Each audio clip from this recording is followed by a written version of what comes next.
ang mga kwento ng pag-ibig, kwento ng buhay at kwento ng pag-asa dito sa Barangay Love Stories. Love Stories.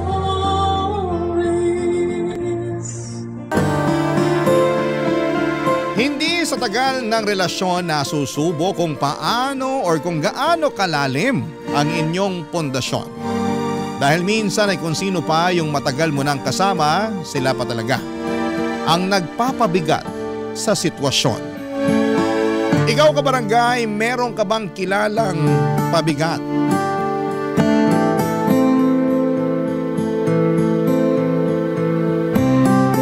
Dear Papa Dudut, kapag nagmamahal ang tao, nagiging kampante tayo. Mahalaga yon dahil nararamdaman nating ligtas tayo, kapiling ang taong mahal natin. At yon ang eksaktong naramdaman ko kay Keon na naging boyfriend ko simula pa lamang noong kami ay nasa kolehiyo. Pero bago ako magkwento ay gusto ko munang magpakilala sa inyo. Tawagin niyo na lamang po ako sa pangalang Sadie, 31 years old, taga-Pasig at isang private company employee dito sa Makati. Magsisimula ang lahat noong nasa second year college na kami ni Keon. Magkaklase kami na kumukuha ng business course. Kaklase ko na rin siya noong nasa first year ako dahil block section lang naman kami. Doon kami nagka-developan at sinagot ko siya. Isang buwan pagkatapos magpasukan sa unang semestre ng sumunod na taon. Noong mga panahong yon ay pinagsasabay ko ang pag-aaral at pagtatrabaho bilang tendera at kahera sa isang 24/7 na canteen na pag-aari ng tiyuhin ko. Bali ang duty ko doon ay 4 na oras tuwing gabi. At kung wala akong pasok sa eskwelahan, papadudot.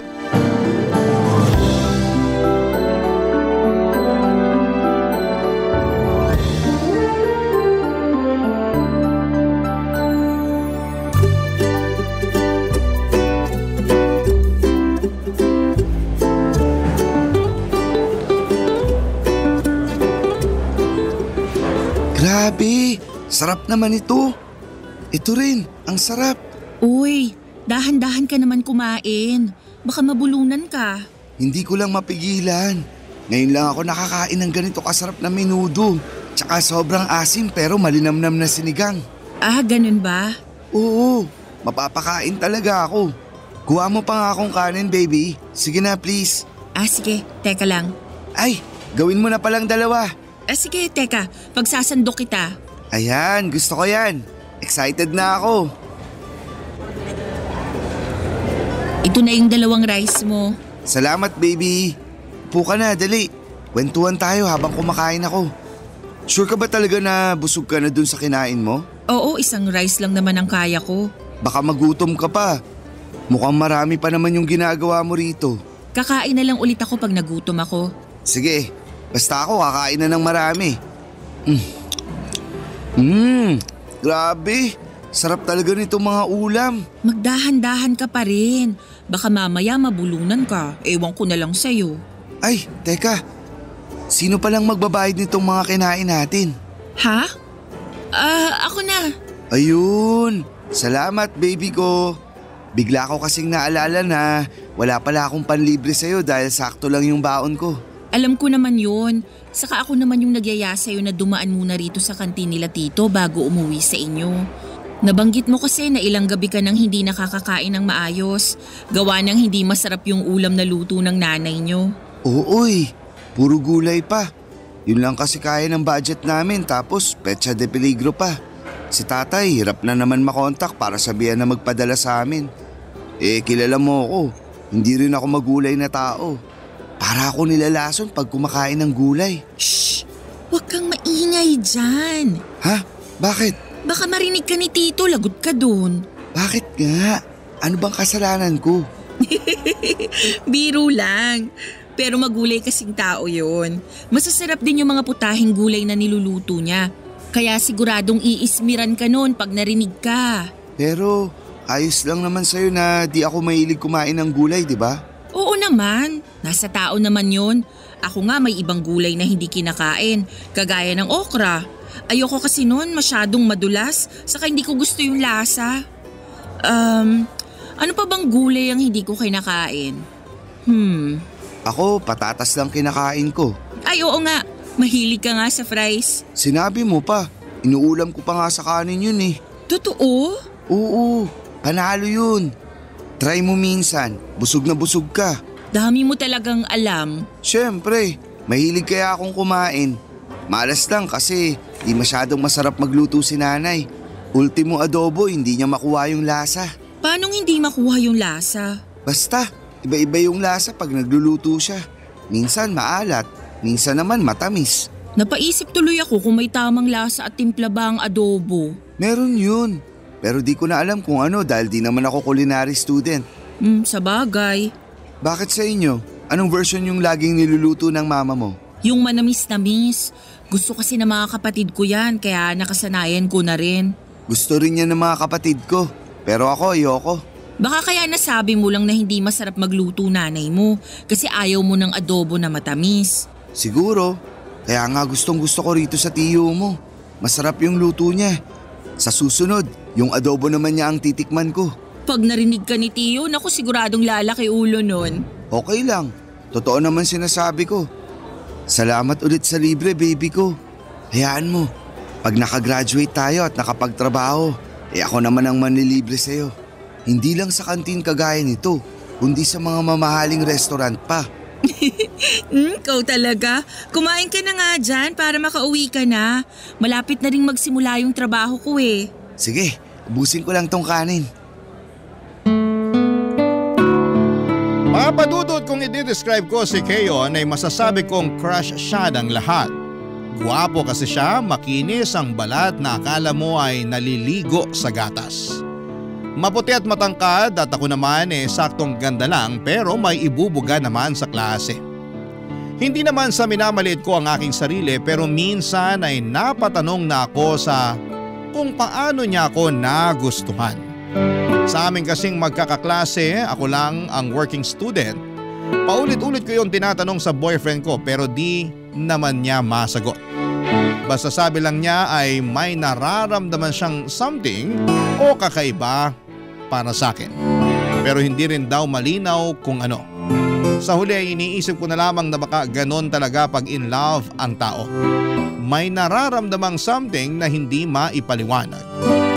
Sa pagpapatuloy ng aming relasyon dahil nga ako ang may trabaho sa aming dalawa, ng mga panahong yon, ako ang gumagastos sa lahat ng date namin. Hirap din kasi ang pamilya ni Keyon sa buhay. May tatay nga siyang OFW pero hindi naman lagi nagpapadala sa kanila. Mas inuuna pa nitong padalhan ang babae nito kesa sa pamilya nila. Kaya nga naiintindihan ko ang boyfriend ko kung galit siya sa tatay niya. Kawawa kasi ang nanay niya at 3 nakababatang kapatid na babae. Mahirap din naman ang buhay namin lalo't labandera lamang si mama at factory worker naman ang trabaho ng papa ko. Kaya nga sa abot ng aking makakaya ay gusto kong tumulong sa kanila sa pamamagitan ng pagsagot sa sarili kong baon sa eskwelahan. Pero kaming panganay ni Keyon kaya ay naiintindihan ko. Paro kaming panganay kaya naiintindihan ko ang nararamdaman niya, Papa Dudut.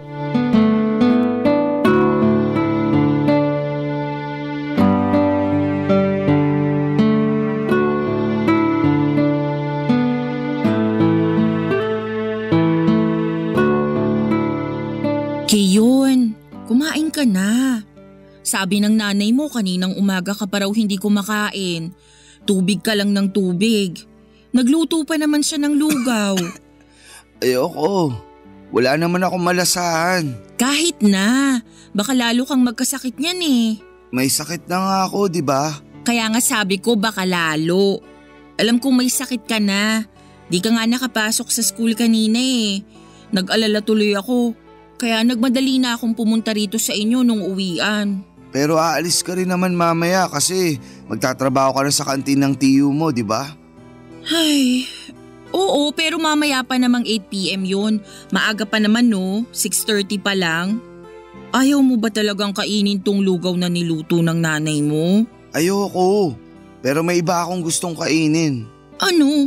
Yung pinabili kong chichirya sa'yo. Ha? Diba, nag-text ako sa'yo na bilan mo ako ng chichirya. Gusto ko nun kasi maalat-alat. Teka, wag mo sabihin nakalimutan mo. Hindi ko nakalimutan. Pero seryoso ka ba na yun ang gusto mong kainin? Oo, mukha ba akong nagjo-joke? Nagtatanong lang naman. Seryoso nga. Tsaka may dala ka rin bang soft drinks? Yung sa lata na malamig. Paborito ko yun eh. Meron pero nag-aalala ako sa'yo. Wala pang laman yung sikmura mo. Tapos chichirya at soft drinks na agad ang gusto mong kainin at inumin? Akala ko ba lalo ako magkakasakit kapag di ako kumain? Oo, pero hindi naman junk foods yung ibig kong sabihin na dapat kainin mo. Kung hindi mo papakain yung mga dala mo, mabuti pa umalis ka na lang. Iwanan mo na lang ako. Matutulog na lang ako. Kiyo naman eh. Para ka kasing di nakikinig. Sabi ko ayoko ng lugaw ni nanay dahil wala namang lasa yun. Yung chichirya at soft drinks meron. Baka nga ganahan ako lalong kumain dahil sa mga yan. Huwag ka nang magtampo. Nag-aalala lang naman ako sa'yo. Malaki na ako. Huwag ka nang mag-alala sa akin. Ay, o sige, ganito na lang. Papayag lang ako na kainin mo tong mga dala ko sa isang kondisyon. Ano yun? Bibilang kita ng ulam kina tito, yung paborito mo, para naman makakain ka na. Tapos, saka mo kainin yung dala ko. Ayos ba? Kaso, wala akong ganang kumain ng kanin at ulam. Parang iba yung gusto kong kainin. Ano? Gusto ko ng pizza, baby ko. Ha? Hindi naman yung mamahalin. Merong bagong bukas na tindahan ng pizza dyan sa kanto namin. Siguradong nadaanan mo yun kanina. Nung nakaraang araw ko pa gustong makabili ng pizza nila. Mura lang naman. 150 pesos lang yata. Hindi naman mura yun. Mas mura na yun kesa sa mga fast food na nasa 400 pesos pataas yung presyo. Sige na, bili mo na ako, baby ko. Ay, kaso baka kulangin pera ko. Sweldo mo naman mamaya, di ba? Ha? Paano mo nalaman? Nabanggit mo kaya na tuwing Biyernes ng gabi ang sweldo mo. Kaya bilan mo na ako. Sige ka, yan na lang chichirya saka soft drinks yung kakainin ko. Wag nga sabi eh. Kaya bilan mo na ako. O sige, bibilan na kita. Basta kumain ka ng marami ha. Siyempre, kakain talaga ako ng marami. Salamat baby ko. Pwede mo bang dagdagan ng chicken wings? Ha? Para kina nanay tsaka sa mga kapatid ko. Gusto kasi nilang makatikim nun pero hanggang tingin lang kami sa tindahan. Meron din dun malapit sa bilihan ng pizza. Sige na baby ko. Promise. Kakain ako ng marami tapos iinom ng gamot para gumaling na ako agad. Papadudot, napabuntong hininga na lamang ako sa mga pinabili ng boyfriend ko. Kahit may trabaho ako ay hindi pa rin naman sapat ang kinikita ko para gumastos ng husto. Pero naisip ko na lamang na may sakit siya ng mga panahong yon at noon lang din siya makakakain ng mga pagkain na gusto niya. Napanatag na lamang ako kasi kahit papaano ay may gana na siya. Kaya nga kahit out of budget na ako noon ay binili ko pa rin ang mga cravings ng boyfriend ko. Dinamay ko na rin ang mga nakababatan niyang kapatid at nanay dahil naaawa naman ako na si Keyon lang ang kakain. Sulit naman lahat ng gastos dahil nakita kong masayang masaya ang boyfriend ko. At ganun rin ang pamilya niya. Nagpasalamat naman sa akin ang mama niya at napakwento na bihira lang talaga silang nakakabili ng pagkain sa labas. Gawa ng kulang na kulang ang budget nila sa pang-araw-araw na mga gastusin. Papadudot. Barangay Love Stories. Barangay Love Stories. Papadudot, naging malapit ako sa pamilya ni Keyon dahil na rin palagi niya akong sinasama sa bahay nila. Doon ko rin nakita ang pamumuhay nila kaya hindi ko maiwasang maawa, lalo na sa mga nakababata niyang kapatid. Nangungupahan lang sina Keyon sa isang maliit na apartment na tatay niya ang nagbabayad. Pero hindi naman ito palagi nagpapadala ng pera na pangsustento sa pamilya dahil babaero ito. Si Keyon ang nag-iisang lalaki sa 4 na magkakapatid. Siya ang kuya at tumatayong tatay sa pamilya nila. Kung hindi ninyo na itatanong ay matalino ang boyfriend ko. Palagi siyang nangunguna sa klase namin pagdating sa mga exams at quizzes. At masayang masaya ako para sa kanya dahil masipag din naman siyang mag-aral. Mataas ang pangarap niya para sa kanyang sarili. Gusto niya raw na mag-abroad pagka-graduate dahil malaki ang kikitain niya doon na pwede niyang ipantulong sa pamilya nila. Ganon din naman ako, Papa Dudut. Mataas ang pangarap ko para sa pamilya at sarili ko. Years later, nasa 4th year na college na kami. At habang unti-unti ko pang tinutupad ang bagay na yon, ay nagpatuloy ako sa pag-working student kahit na medyo nahihirapan ako dahil habang tumatagal ay mas nagiging demanding na ang pag-aaral, Papa Dudut.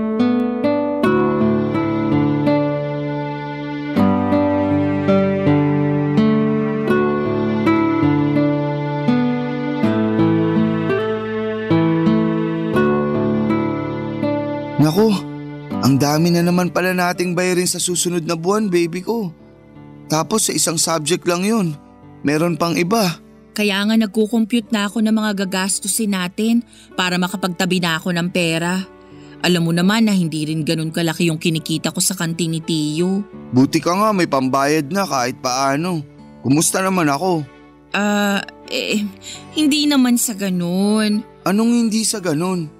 Alibasa, may trabaho ka tapos ako wala. Ay, siguradong mamomroblema na naman si nanay pag sinabi ko na maraming bayarin. Ganito na lang. Ano yun? Narinig ko kasi na parang aalis na yung boy ni Tiyo, yung tagabuhat niya sa kantin. Tapos tagamaneho na rin ang sidecar niya pag may mga pinipick up sa palengke. Uuwi na raw sa probinsya nila kasi manganganak na yung kinakasama. Doon na lang yata magtatrabaho, kaya sigurado maghahanap si Tiyo ng kapalit. Mabigat din kasi kung siya lang mag-isa sa kantin, kailangan niya ng katulong na lalaki. Teka nga. Ano? Gusto mo bang sabihin na pumasok ako sa Tiyo mo para kapalit nung aalis na boy niya? Oo. Para naman tayong naglolokohan dito, Sadie. Ano bang problema doon? Malaki. Kasi ano namang alam ko sa trabaho nung papalitan ko, di ba? Hindi naman mahirap matutuhan yung ginagawa niya. Saka nandun naman si Tiyo para turuan ka. Ayoko. Basta, ayoko. Ay, Kiyo naman. Tsaka wala na bang mas matinong trabaho dyan? Anong mas matino? Matino naman yun ah. Alam ko na matino yun, pero nakakapagod yun. Tsaka mainit at magmumukha akong marungis. Paano na lang kung may nakakita sa akin na ganun yung itsura ko? Ano na lang sasabihin nila sa akin, di ba? Sa pagkakaalam ko wala namang masama doon lalo kung kailangan mo ng pera. Saka wala namang trabahong madali. Ang importante, marangal. Merong trabahong madali tapos de aircon pa. Palagay mo sa akin, hanggang pagiging utosan lang ng Tiyo mo? Sobra ka naman. Sobra na kung sobra, pero ayoko. Gusto lang naman kitang tulungang kumita ng pera. Lalo na marami tayong bayarin sa school. Saka pansamantala lang naman. Hindi ka naman habang buhay magiging utusan ni Tiyo. Saka mabait naman yun ah. Nagbabayad ng tama at saka libre pa pagkain. Ayaw mo nun? Palagi ka nang makakakain ng paborito mong ulam sa kantin niya. Ngayon naman sinasabi mo na patay gutom ako. Kiyo naman. Saan mo ba napupulot yung mga sinasabi mo? Saan pa ba? Di sa'yo mismo. Wala akong sinabing patay gutom ka. Sinabi ko lang yung mga bagay na pwede mong makuha habang nagtatrabaho ka kay Tiyo. Ang hirap sa'yo, minamasama mo na agad. Nagagalit ka kaagad. Sinong di magagalit? Simula bata ako, hindi ako pinagtrabaho ni nanay. Sigurado pag nalaman niya yung mga gagawin ko dun sa Tiyo mo, hindi rin niya ako papapasukin. Gusto nun sa opisina ako magtrabaho, hindi sa ganung klase ng lugar. Kung makapagsalita ka parang napakaruming lugar nung kantin ng Tiyo ko ah. Ikaw may sabi niyan, hindi ako. Alam mo, ewan ko sa'yo. Kung ayaw mo, edi wag mo. Ikaw na nga tinutulungan para kumita ng pera eh. Baby ko naman. He, wag mo ako ma-baby-baby dyan. Sorry na. Ayaw ko lang talaga nung trabahong inaalok mo. Alam mo namang kilala ako sa school natin, di ba? Tapos pagbubuhatin lang ako ng tiyo mo at gagawing driver ng pedicab niya. Wala ngang masama. Alam kong wala naman talaga. Pero ayoko pa rin. Makakabawas kaya sa kagwapuan ko yun. Ewan ko na talaga sa'yo. Huwag ka nang magalit sa akin. Hindi naman ako galit. Nagulat lang ako sa katwiran mo. Kasi para mo namang sinabi na hindi maganda yung trabaho ko. Lalo dun ako sa kantin nila tiyo nagtatrabaho. Hala, hindi ganun yung ibig kong sabihin, baby. Yaan mo na. Totoo rin naman na mahirap magtrabaho doon lalo kapag maraming customer. Mainit din pag tirik ang araw. Tapos marami pang hugasin. Hindi na nga ako magkanda-ugaga minsan eh. Minsan nga napapasabi na lang ako na pagod na ako at ayoko nang magtrabaho. Pero wala naman akong choice. Papa Dudut, aaminin kong nadismaya ako sa mga sinabi ni Keyon pero ayoko naman siyang pilitin na pumasok sa pinagtatrabahuhan ko para pumalit sa paalis ng boy ni Tiyo. Baka kasi katulad ko ay mahirapan din siyang mabalanse ang pag-aaral at pagtatrabaho. Kaya nga pinabayaan ko na lamang siya sa gusto niyang gawin sa buhay niya pero hindi ko lang maiwasang malungkot at magtampo sa kung paano niya ako pinatunguhan ng araw na yon. Lalo na ang ending noon ay inutangan niya pa ako. Napaisip tuloy ako kung ang tingin na lang ba niya sa akin ay utangan ng pera at tagabili ng mga gusto niya. Pero alam din naman ni Keyo na mahirap lang ang pamilya namin. Kaya nga ako nagpupumilit na tumulong kina mama at papa sa pamamagitan ng pag-working student. Hindi ko alam kung nakalimutan na niya yon o sadyang naging kampante na lamang siya. Na palagi akong may mahuhugot na pera sa tuwing may gusto siyang ipabili sa akin at may uutangin siya. Sa kabila ng lahat ay pinili ko pa rin na maging maunawain. Saka malapit na rin kaming graduate ng mga panahong yon. Kapag pareho na kaming nagtatrabaho ni Keyo, nakikita na rin siya ng sarili niyang pera.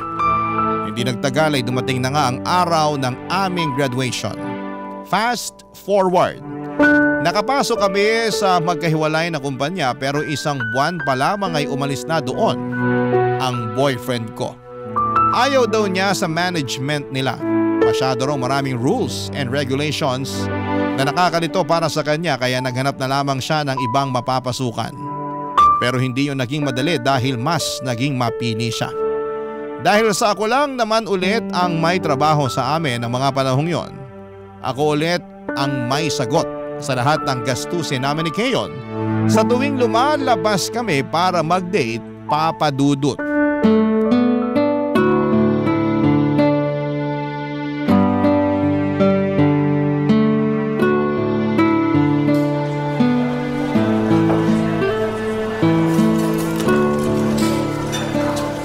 Grabe. Thank you sa libre, baby ko. Nabusog ako sa kinain natin, baby ko. Tingnan mo, laki tuloy ng tiyan ko. Buti naman nabusog ka. Ang sungit-sungit mo na kanina nung gutom ka eh. Ako pa pinapila mo. Kagagaling ko nga lang sa trabaho. Pagod din kaya ako. Sorry na. Sinundo naman kita eh. Wow, thank you ha. You're welcome. Alam mo, hindi ka ba talaga makahalata? Makahalata saan? Sa sitwasyon. Basta. Yun na yun. Ayoko na mag-explain sa'yo. Feeling ko kasi hindi ka nga nakakahalata. Nakakahalata ako kung meron. Pero wala naman eh. Tsaka bakit ka ba nagagalit? Hindi ako galit. Hindi raw. Pero nakataas na yung isang kilay mo. Tapos kunot na rin noo mo. Ewan ko sa'yo. Teka nga, malapit na ba period mo? Ano namang paki mo dun? Kasi ang taray-taray mo na eh. Nagkakaganyan ka lang naman tuwing magkaka-period ka na.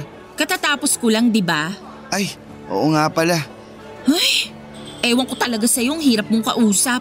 Matino kaya akong kausap. Ikaw yung bigla-bigla na lang nagagalit dyan. Bakit? Dahil ikaw yung nag-order imbis na ako? Malamang. Ako na nga yung nagbayad, di ba?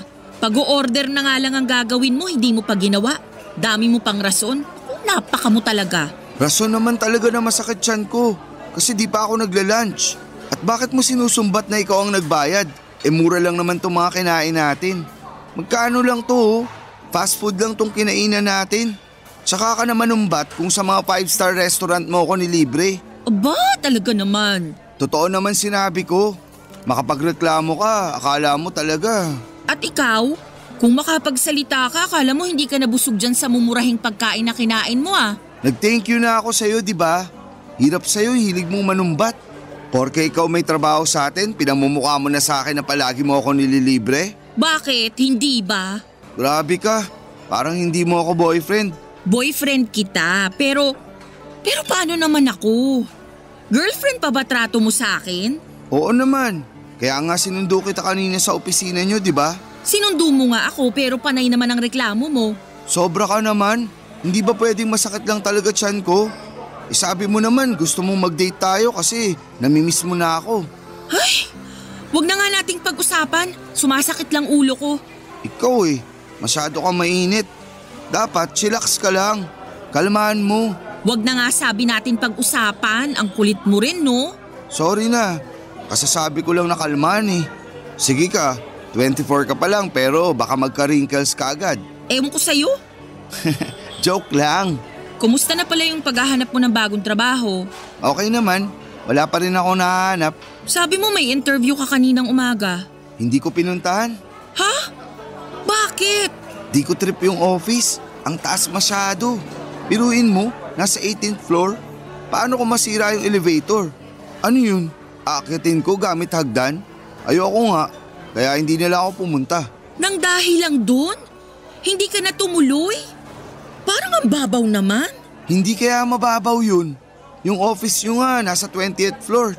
Tapos pag nasira elevator nyo, lagi mong nirereklamo sa akin na naghahagdan ka. Hindi naman madalas yun.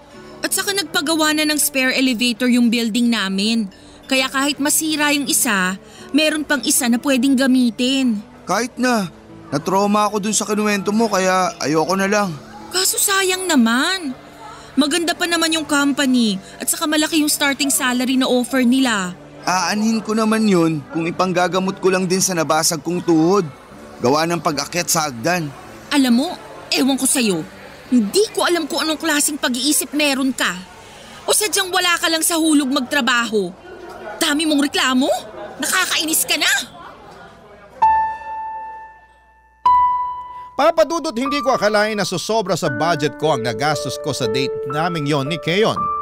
Kunina nang na-realize kong umorder pala siya ng take-out para pasalubungan ng pamilya niya. Nahiya na lamang ako na tanggihan ang order niya dahil naisip ko na tama rin naman siya sa sinasabi niyang magiging masaya ang nanay at mga kapatid niya. Pero aminado akong sumama ang pakiramdam ko ng mga panahong yon at nanahimik na lamang hanggang magkahiwalay kami ng landas ni Keyon. Ni singkong butas, walang nilabas ang boyfriend ko. Hindi rin siya nag-insist na ihatid ako kahit man lang sa tapat ng bahay namin kasi marami raw siyang dala. Uwing-uwi na raw siya noon para mainit pa niyang maibigay ang pasalubong niyang pagkain sa pamilya niya. Inintindi ko na lamang siya dahil kaya ko namang umuwi ng mag-isa. Pero sa loob-loob ko, alam ko hindi tama ang ginawa niya. Na-realize ko rin na hindi pa pala niya ako nililibre sa mga date namin simula noong naging kami. Ako lahat ang sumasagot dahil ako ang may trabaho, Papa Dudut. Barangay Love Stories. Barangay Love Stories. Papa Dudut, aminado akong dumating na ako sa point na kinumpara ko na ang relasyon namin ni Keyon sa relasyon ng mga kaibigan at mga kaopisina ko. At doon ko nga na-realize na kahit matagal na kami ay kulang na kulang talaga ang effort ng boyfriend ko sa aming relasyon. Bukod sa hindi niya ako nililibre kahit buko juice ay hindi rin sweet si Keyon. Hindi siya nagbibigay ng bulaklak o kahit na love letter sa akin lalo na tuwing Valentine's Day at birthday ko. Ang tanging pagkakataon lang na natatandaan kong naging sweet siya ay noong niligawan niya ako. Tuwing may sakit siya at hihingi ng mga kung ano-ano o magpapabili. Akala ko kapag tumatagal ay magbabago rin siya. Pero parang sa nakikita ko ng mga panahong yon ay hindi pa rin pala, Papa Dudut. Mabilis na lumipas sa mga araw, may napasukan ng trabaho si Keyon pero palagi niyang kinukumpara ang mga sweldo namin. Minimum wage earner kasi siya pero may chance naman tumaas pag maayos ang performance niya. Kung tutuusin ay lamang lang naman ang 2,000 ang sweldo ko sa kanya pero palagi niya yung ginagamit upang magpasalo sa akin sa lahat na lang ng pagkakataon. Aminin kong dumating na ako sa punto na napagod at nagsawa na lamang ako sa takbo ng relasyon naming dalawa, Papa Dudut.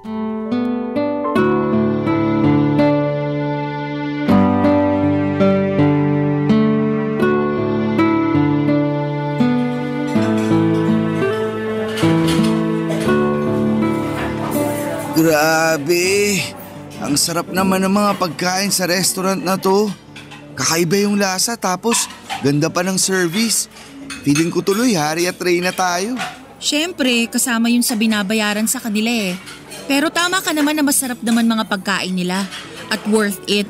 Babalik-balikan mo pag may budget ka. Speaking of bayad, may extra money ka ba dyan, baby ko? Ha? Extra money ka ako. Pambayad lang sa mga kinain natin. Wala akong extra money. Sakto lang pang kape natin tong dala ko. Ganun ba? Oo, bakit? Ngayon ko lang kasi na-realize na hindi ko pala dala yung wallet ko. Kiyo naman. Sabi mo ikaw magbabayad ng mga kinain natin, di ba? Kung todo ka pa ng order ng kung ano-ano tapos… Alam ko naman yun. Pero anong magagawa ko kung naiwan ko pala wallet ko? O anong gusto mong gawin ko? Eh wala rin naman akong extra money dito. Ang usapan, akong bahala sa kape natin. Tapos ikaw magbabayad ng kinain natin sa lunch. Tapos ang ending, ako na naman ang pagbabayarin mo. Sadie naman eh. Kung makapagsalita ka, parang hindi kita babayaran pag nakauwi na tayo ah. O bakit? Hindi mo naman talaga ako binabayaran, no? Ha? Anong pinagsasasabi mo dyan? Ay, bigla ka yatang nagkaroon ng amnesia. Ewan ko sa'yo. Mas ewan ko sa'yo. Sa katotoo naman ang sinabi ko ah. Hindi lang naman ngayon naiwan ang wallet mo. Maraming beses na kaya. Sabi-sabi ka naman nilibre, pero ang ending ako pa rin magbabayad. Tapos hindi mo naman ako binabayaran. Kinakalimutan mo na lang yung mga utang mo sa akin. Kung makapagsalita ka, parang di mo ako boyfriend ah. Boyfriend kita. Pero pagod na akong dalhin ang relasyon natin. Ano bang pinagsasasabi mo dyan? Alam mong ibig kong sabihin. Matalino ka, di ba? Top student ka nga ng klase natin. Magaling ka. Pero bakit parang ang bobo mo naman yatang umintindi? Matagal na akong nagtitiis sa kung ano lang yung kaya mong ibigay na effort sa relasyon. Umaasa ako na magbabago ka. Na marirealize mo na girlfriend mo ko kaya dapat tratuhin mo ko ng maayos. Don't get me wrong ha. Maayos naman ang trato mo sa akin. Pero kulang na kulang talaga. Wala ka ring provider's mindset eh. Ako yung palagi mong pinapasalo ng lahat ng bagay. Lalo na sa pera. Eh alam mo namang hindi ako mayaman. At kahit mayaman pa ako, ikaw ang lalaki sa relasyon. Pero bakit pabuhat ka? Ang sakit mo naman magsalita. Sorry, pero punong-puno na kasi ako eh. Akala ko magbabago ka, pero mukhang umaasa lang ako sa wala. Napagod na lang ako sa ganitong setup natin. Feeling ko na pag-iwanan na kita, tapos ayaw mo naman umusad. Kontento ka na lang sa kung anong lagay mo sa buhay, basta nakakakain ka ng 3 beses sa isang araw at nakakahinga pa. Alam mo, mabuti pa, iwanan na kita dito. Sandali! Saan ka pupunta? Hindi ba halata? Aalis na ako. Huwag mo akong iwan dito, Sadie. Wala akong pambayad sa kinain natin. Please naman. Problema ba yun? Eh di maghugas ka ng pinggan dyan. Sadie naman eh. Please, huwag ka naman ganyan sa akin. Gets ko naman yung mga sinabi mo. Kaya nga naiiya ako sa'yo. Hayaan mo, makakabawi rin ako sa'yo. Pangako, this time, di na ako sasabit. Basta bigyan mo lang ako ng isa pang tsansa. Hindi ka ba nakakaintindi? Pagod na nga ako. Pero mahal mo pa ako, di ba? Mahal pa natin ang isa't isa. Please naman, matagal na tayo eh. Huwag mo naman basta-basta itapon yung pinagsamahan natin. Willing naman ako magbago. Buti nga, sinabi mo mga pagkukulang ko eh. So kung hindi ko sinabi, hindi mo pa mahahalata? Halata ko naman pero iba pa rin yung sinabi mo. Sorry na baby ko. Huwag mo akong iwanan. Promise, magbabago na ako. Please? Ay, naku Kiyon. Nakakainis ka talaga. Sorry na talaga. O sige, pagbibigyan pa kita ng isa pang pagkakataon. Pero last na to ha. Oo, salamat baby ko. Huwag mo nga ako ma-baby-baby. Naiinis pa rin ako sa'yo. Sorry na nga. Pero pwede bang bayaran muna natin tong kinain natin para makaalis na tayo rito sa restaurant? Kasi kanina pa tayo pinagtitinginan ng mga tao. Medyo nakakahiya na eh. Wala nga akong extra money, di ba? I-card mo muna. Babayaran ko na lang pag uwi natin. Don't get me wrong, mahal ko po si Keon ng mga panahong yon, Papa Dudut. Pero pagod na ako sa palagiang pagsalo sa kanya sa tuwing kailangan niya ako. Hindi naman po ako convenience store na available 24/7 para sa mga pangangailangan niya. Hindi rin po ako ATM na may mailuluwang pera at takbuhan niya kapag nagigipit siya.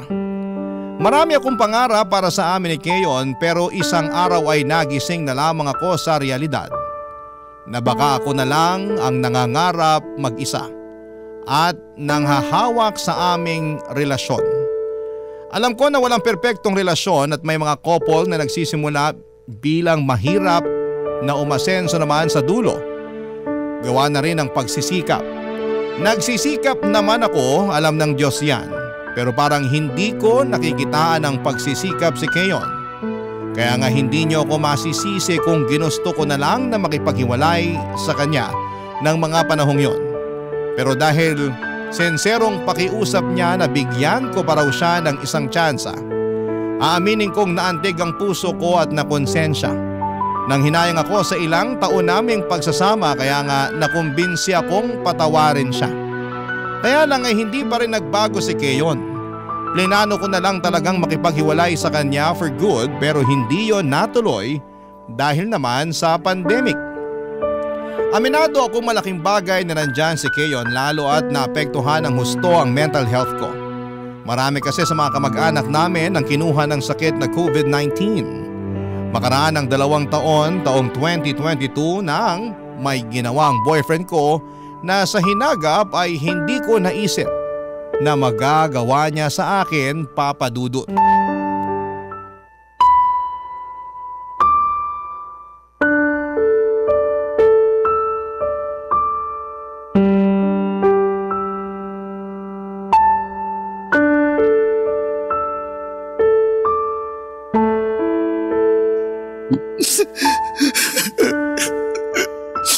Ano bang iniiyak-iyak mo dyan? Nagtatanong ka pa talaga? Malamang umiyak ako kasi nakikipaghiwalay ka sa akin. At bakit hindi ako makikipaghiwalay? Sige nga. Baka nakakalimutan mo. Umamin ka ngayon lang na nabuntis mo yung kaopisina mong babae. Oo nga, pero… Pero ano? Hindi mo pananagutan yung nabuntis mo? Pananagutan ko naman. Pero mahal kita eh. Mahal daw. Pero bumuntis ka ng iba. Bang klaseng pagmamahal naman yan, Keon? Hindi ko naman sinasadya yun. Lasing lang kami pareho tapos, ayun, nagkagulatan na lang. Wow! Akala mo ba pinanganak ako kahapon? Para sa kaalaman mo, hindi ako naniniwala sa palusot mo. Hindi raw sinasadya. Alam mo nung una pa lang pinagsesilosan ko na yung kaopisina mo na yan. Ilang beses kitang sinabihan na layuan mo ang babaeng yan, di ba? Pero anong sagot mo?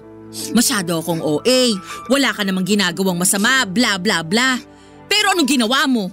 Binaliwala mo ko. May nangyari sa inyo ng babaeng yan, tapos ngayon, nabuntis mo na siya. Sorry na, Sadie. Hindi ko talaga sinasadya. Ewan ko ba naman sa sarili ko? Ewan ko talaga sa'yo. Bahala ka na sa buhay mo. Parang awak mo na. Huwag mo akong iwalayan. Ano palagay mo sa akin? Tanga? Oo, naging tanga na ako ng ilang taon. Lalo na nung binigyan pa kita ng tsansa nung nakikipaghiwalay na ako sa'yo. Sana hindi na lang pala. Sana hindi na lang ako naawa sa'yo nun. Sana iniwan na lang kita sa restaurant at hinayaan kang mamroblema kung paano mo mababayaran yung mga kinain natin. Kasi kasalanan mo naman. Ang tanga-tanga ko nun kasi hinayaan pa kitang bigyan ako ng mas malaking rason para saktan ng husto. Sobra ka naman kung makapagsalita. Malaki rin naman natulong ko sa'yo nung pandemic ah.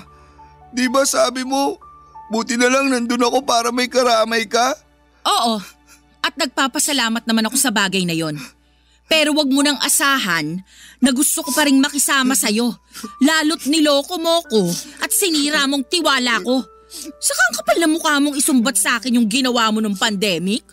Hindi ka nga nagbago kahit na binigyan na kita ng tsansa na magbago. Ikaw pa rin yung dating Kiyon na pabuhat. Walang pangarap para sa relasyon natin. Nakakasawa na, kaya bahala ka na sa buhay mo. Pinilit ko naman Sinubukan ko. Nagtiyaga ako sa trabaho ko kahit na mababa ang sweldo kasi naniwala ako sa sinabi mo na magbubunga rin yung pagsisikap ko. Na makikita rin ng mga boss ko na may potensyal ako. Pero hindi naman nangyari. Sa lagay, kasalanan ko pa rin ba yun? Nagtiyaga ka nga. Hindi ka nga umalis. Pero wala ka rin namang ginawa para makita ng mga boss mo yung potensyal mo. Tuwang-tuwa ka pa nga habang binibida mo sa akin na nagkunwari kang walang alam sa opisina nyo para hindi ka mautusan. O sige, sabihin mong hindi. Masasakal kita. Totoo naman. Pag marami kang alam, sa'yo ipapagawa. Nakakapagod kaya yun. Katwiran mo, bulok. Diyan ka lang talaga magaling. Sorry na, baby ko. Huwag mo nga akong tawagin yan. Nandidiri ako sa'yo. Simula sa araw na to, nakikipaghiwalay na ako sa'yo, Kiyon. Please, Sadie. Huwag mo ako iwan. Huwag ka makipag-iwalay sa akin. Mahal na mahal kita Patawarin mo na ako. Anong gusto mong gawin ko? Gusto mo bang lumuda ko? Sige, gagawin ko. Luluda ko para patawarin mo lang. Pwede ba? Tumayo ka nga.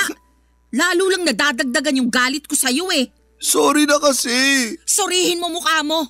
Tapos na tayo. Papadudot na tuloy ang pakikipaghiwalay ko kay Kiyon ng araw na yon. Tangan na lang talaga kung mananatili pa ako sa piling niya matapos niyang gumawa ng napakalaking kasalanan sa akin. Hindi kaya biro yung makabuntis ka ng ibang babae habang may karelasyon. Grabe talagang sakit ang naramdaman ko sa kamay ng ex-boyfriend ko ng mga panahong yon. Pero sa kabila ng lahat ay kinaya ko pa rin, Papadudot. Umusad ako at nagpatuloy sa buhay. Malaking tulong din ang pamilya ko para tuluyan akong makapag-move on sa nasira naming relasyon ni Kiyon. Tuluyan ko na ring pinuto lahat ng komunikasyon ko sa kanya. Blinak ko siya sa social media at sa cellphone. Pero nitong 2025 lang ay nagulat ako dahil may nag-text sa akin na hindi ko kilalang number. Yun pala ay si Kiyon, hindi na niya sinabi kung paano niya nakuha ang number ko pero laman ng text message niya. Ang pakiusap na kung pwede ko raw ba siyang pahiramin ng pera dahil may sakit ang kanyang anak. Walang-wala raw siya noon at kamamatay lang din ang asawa niya na siyang nanay ng anak niya.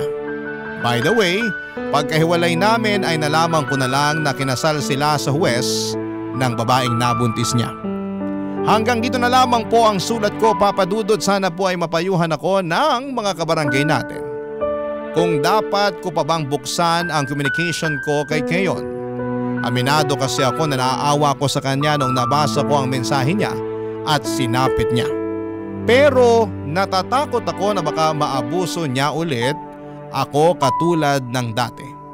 Maraming salamat po, Papadudot, sakaling mapili po ninyong i-ere ang storya ng buhay ko. More power and God bless sa Barangay Love Stories.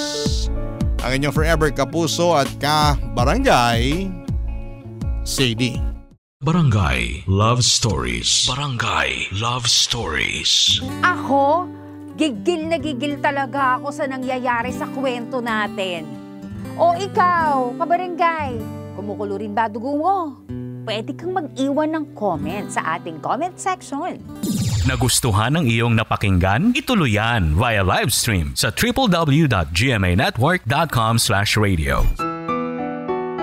Barangay LS 97.1 4